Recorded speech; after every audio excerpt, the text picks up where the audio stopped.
had some breaking news, I would say. Right. I guess, we signed Madison. What's your thoughts on that?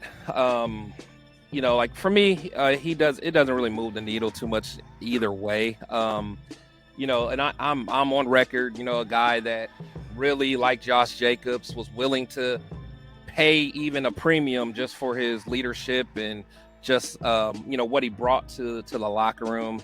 But what's your thoughts on Madison? And do you think do we have enough right now to do that running back by committee that Telesco and AP seem to want? I don't think we do. I really don't. I'm not a believer of Alexander Madison.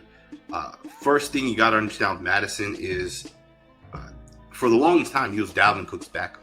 Right. And everybody was like, oh, this guy's going to take over. Dalvin Cook does not matter. The O-line is, people are like, Alexander Madison will be legit when he gets his opportunity. Yeah. He got that last year. He gave us 3.9 yards per attempt.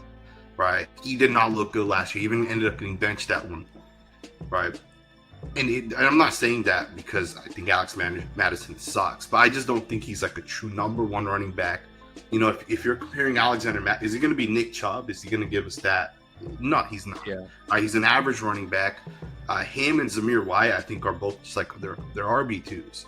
Right. They're not going to give us that type of production. Now, Zamir White has upside. Maybe he develops into something. Right. We saw a little bit of upside last season, but we also saw him in preseason. He was terrible in preseason. Yeah. And we saw him for most of the season last year. He had like 30 carries up until the final like 3 or 4 game stretch, and he averaged he was terrible.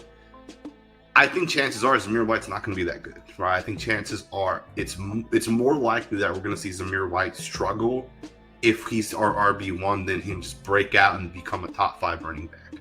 One of the things that I love with Josh Jacobs is he forced people to miss. You put him out in space. If it's him versus a linebacker, he's gonna juke them. If it's him versus a corner, he's gonna run through them. All right, Josh Jacobs broke a lot of tackles. Zamir White does not break tackles, and he's not gonna break tackles. We're gonna notice real quick. Now, the thing with Zamir White and Alexander Madison is if you build the Kansas City Chiefs offensive line or the Dallas Cowboys offensive line, sure, they'll have success, right? Yeah. Any running back can have success in any scheme, but I hate to say it, but our offensive line sucked last year. It was bad. So as we go forward, are we going to actually fix the offensive line? Right. And we already brought back Andre James, so I don't know how much better we're actually going to get as we go forward. We already have our left tackle, left guard, and center. Yeah. Right. Are we sure we're going to upgrade both the right guard and right tackle positions? Right. No, that's a good point. I'm pretty much spot on that.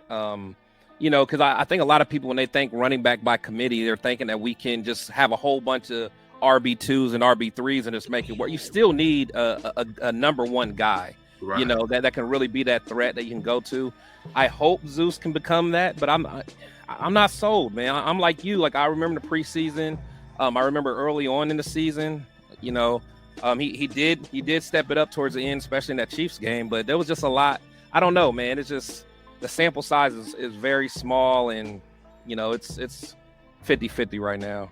So yeah, it's just we're just not sure, and we're not gonna wait until like week 4 to start thinking, all right, what should we do now? Right? It's too late. Right.